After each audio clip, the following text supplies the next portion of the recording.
Baik anak-anak, hari ini kita akan belajar kembali materi PPKN. Namun sebelumnya jangan lupa like, komen, dan subscribe di tombol berikut ini.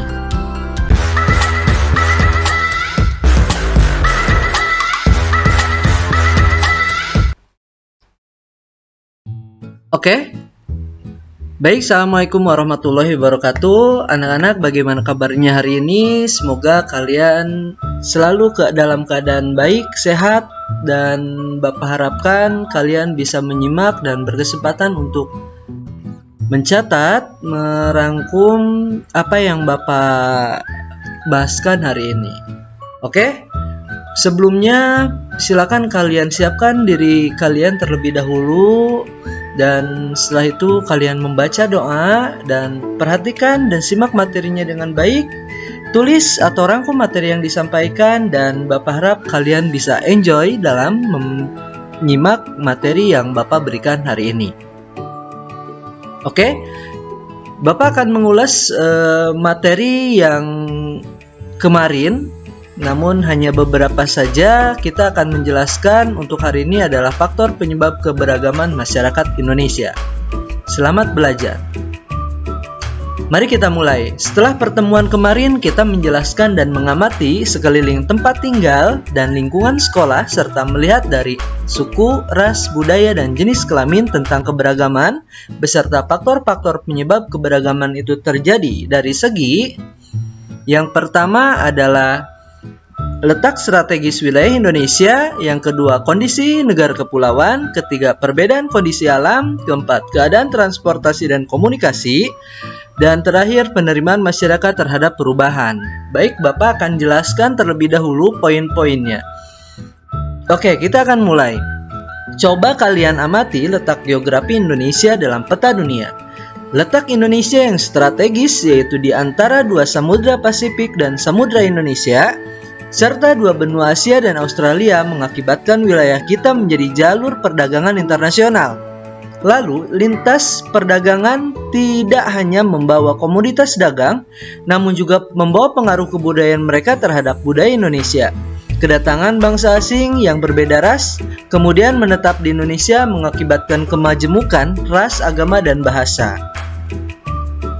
Berikutnya adalah kondisi negara kepulauan. Negara Indonesia terdiri atas beribu-ribu pulau yang secara fisik terpisah-pisah.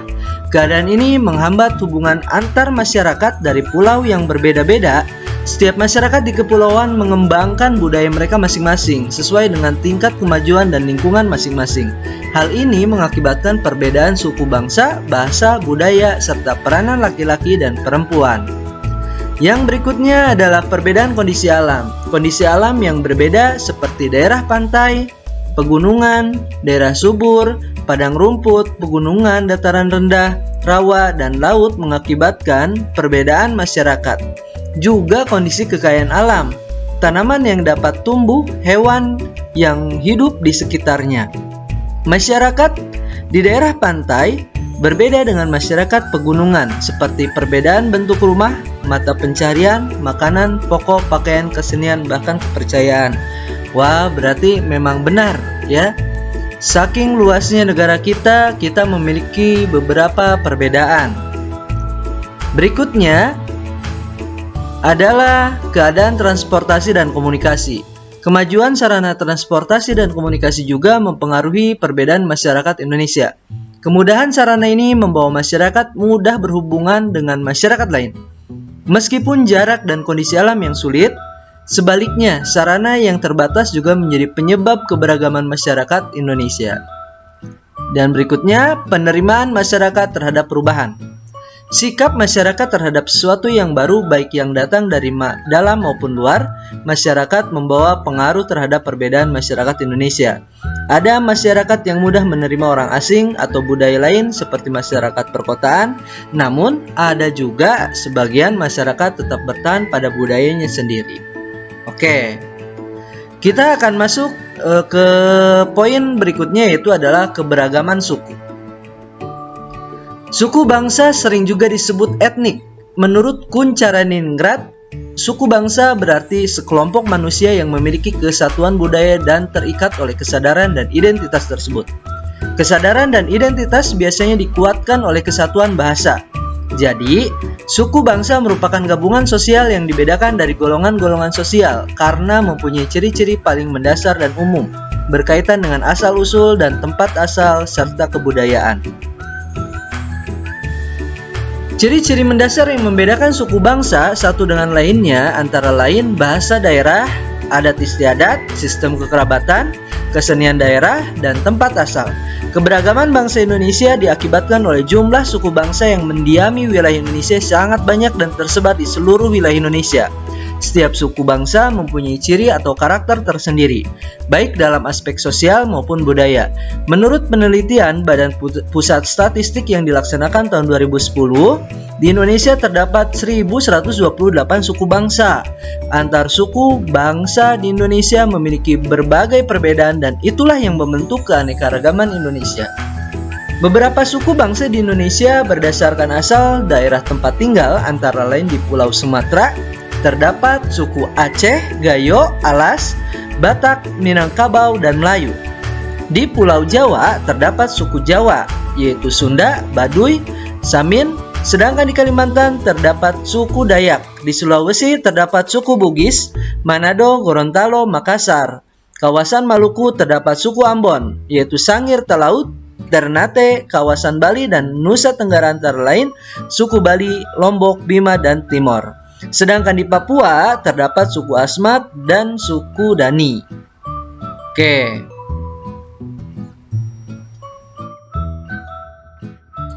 Kita ambil contoh masyarakat yang tinggal di daerah pegunungan akan lebih banyak menggantungkan hidupnya dari pertanian.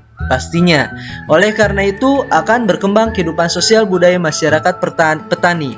Sementara itu, daerah pantai akan mempengaruhi masyarakatnya untuk memiliki mata pencarian sebagai nelayan dan berkembanglah kehidupan sosial masyarakat nelayan. Keragaman bangsa Indonesia tampak pula dalam seni sebagai hasil kebudayaan daerah di Indonesia. Misalnya, dalam bentuk tarian dan nyanyian. Hampir semua daerah atau suku bangsa mempunyai tarian dan nyanyian yang berbeda. Begitu juga dalam bidang seni rupa, setiap daerah tentunya mempunyai hasil karya yang berbeda dan menjadi ciri khas daerahnya masing-masing. Keberagaman suku bangsa dan budaya tidak menghalangi terwujudnya persatuan dan kesatuan bangsa. Hal itu akan terwujud apabila ada sikap toleran yang dimiliki oleh setiap warga negara. Mereka harus menyadari bahwa keberagaman suku bangsa dan budaya merupakan salah satu kekayaan bangsa yang menjadi dasar persatuan dan kesatuan. Harapannya, semoga di dalam perbedaan suku bangsa dan budaya, seluruh warga negara tetap dapat menjalin persahabatan. Berikutnya, yang ketiga adalah keberagaman agama dan kepercayaan. Perhatikan gambar tempat ibadah agama di Indonesia. Tahukah kalian mengapa Indonesia memiliki keragaman agama? Kekayaan alam yang dimiliki bangsa Indonesia diperlukan oleh bangsa lain. Hal inilah yang membuat para pedagang dari bangsa-bangsa lain banyak berdatangan. Selain berdagang, mereka juga menyebarkan ajaran agama. Yang pertama, itu adalah Islam. Ajaran agama Islam dibawa oleh pedagang Gujarat dan Parsi ketika sekitar abad ke-13. Umat Kristen, kedatangan bangsa Eropa pada saat itu sama sekali juga membawa ajaran agama Kristen dan Katolik ke negara kita. Dan berikutnya, Hindu adalah ajaran agama Hindu dan Buddha dibawa oleh bangsa India yang sudah lama berdagang dengan Indonesia. Konghucu, sedangkan pedagang dari Cina menganut agama Konghucu hingga akhirnya lahirlah agama Konghucu di Indonesia. Berbagai ajaran agama diterima oleh bangsa Indonesia karena masyarakat sudah mengenal kepercayaan seperti animisme dan dinamisme. Agama mengajarkan kepada umatnya agar berbuat baik dan benar, tidak ada yang menyuruh berbuat jahat. Karena pada dasarnya agama itu semuanya mengajarkan pada umatnya agar berbuat baik. Melakukan kebaikan dan menegakkan kebenaran adalah perintah Tuhan yang wajib dilaksanakan. Kesadaran beragama merupakan perwujudan keyakinan manusia terhadap keberadaan Tuhan Yang Maha Esa. Sebagai pelajar, wajib kita semuanya mempunyai sikap taat dalam beragama, yaitu dengan menjalankan segala perintah ajaran agama dan menjauhi semua larangan agama yang dianutnya. Dalam pergaulan sehari-hari, tentu kalian sering menjumpai keberagaman agama. Adanya keragaman agama tidak boleh menjadi penghambat dalam pergaulan. Setiap pelajar harus mengembangkan sikap toleran, hormat menghormati, dan bekerja sama antar pemeluk agama serta kepercayaan yang berbeda-beda sehingga terwujud sebuah kerukunan hidup. Berikutnya adalah keberagaman ras. Pada dasarnya, manusia diciptakan dalam kelompok ras yang berbeda-beda yang menggunakan hak mutlak Tuhan Yang Maha Esa. Istilah ras berasal dari bahasa Inggris, yaitu race. Dalam Undang-Undang Nomor 40 Tahun 2008 tentang penghapusan diskriminasi ras dan etnis, menyebutkan bahwa ras adalah golongan bangsa berdasarkan ciri-ciri fisik dan garis keturunan. Setiap manusia memiliki perbedaan ras dengan manusia lainnya karena adanya perbedaan ciri-ciri fisik seperti warna kulit, warna dan bentuk rambut, bentuk muka, ukuran badan, bentuk dan warna mata, dan ciri fisik yang lain. Masyarakat Indonesia memiliki keberagaman ras. Hal ini disebabkan oleh kedatangan bangsa asing ke wilayah Indonesia, sejarah penyebaran ras di dunia, serta letak dan kondisi geografis wilayah Indonesia. Beberapa ras yang ada dalam masyarakat Indonesia antara lain, yang pertama adalah ras Malayan Mongoloid. Ada di Sumatera, Jawa, Bali, Nusa Tenggara Barat, Kalimantan, dan Sulawesi. Kedua adalah ras Melanesoid yang mendiami daerah Papua, Maluku, dan Nusa Tenggara Timur. Ketiga, ras Asiatik Mongoloid seperti orang Tionghoa, Jepang, dan Korea. Ras ini tersebar di seluruh Indonesia. Dan terakhir, ras Kaukasoid yaitu orang India, Timur Tengah, Australia, Eropa, dan Amerika. Kondisi masyarakat Indonesia yang memiliki keberagaman ras berpotensi menimbulkan konflik yang tidak hanya merugikan kelompok-kelompok masyarakat, tetapi juga merugikan bangsa Indonesia secara keseluruhan. Oleh karena itu, setiap warga negara harus menjunjung tinggi rasa persaudaraan, kekerabatan, dan persahabatan sehingga terwujud perdamaian. Hal itu sesuai dengan sila kedua Pancasila, yaitu kemanusiaan yang adil dan beradab, bahwa bangsa Indonesia menjunjung tinggi harkat dan martabat manusia tanpa membeda-bedakan ras. Baik, selanjutnya adalah keberagaman antar golongan.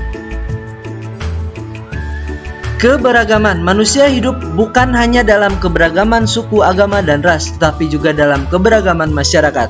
Keberagaman masyarakat di Indonesia dapat dilihat dari struktur masyarakatnya. Struktur masyarakat Indonesia menurut Syarif Mois tahun 2008 ditandai dengan dua ciri atau dua titik pandang.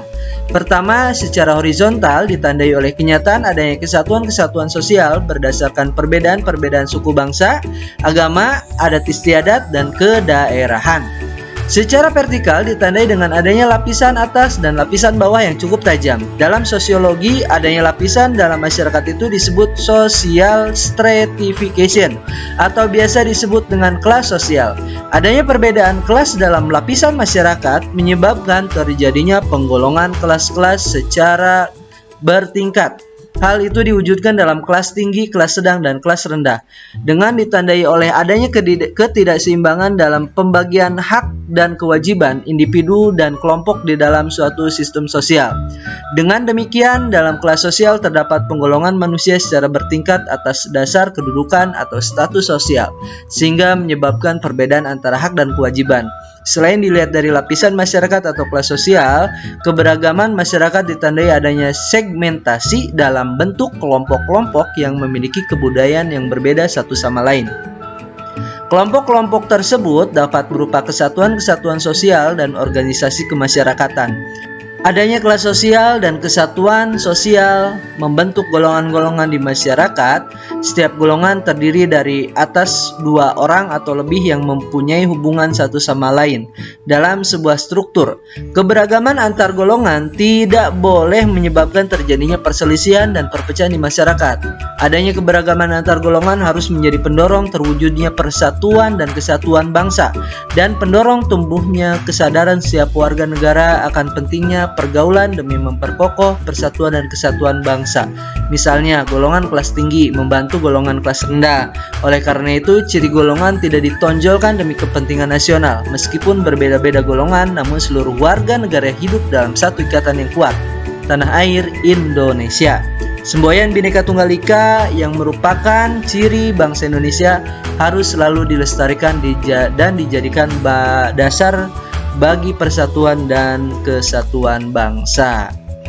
Oke, baik anak-anak. Itulah materi pada hari ini yang Bapak telah bahaskan. Bapak harap silakan kalian catat atau rangkum materi yang sudah Bapak jelaskan barusan. Dan nanti ketika tatap muka silakan kumpulkan ke Bapak. Terima kasih. Selalu sehat, jaga kondisi badan. Wassalamualaikum warahmatullahi wabarakatuh.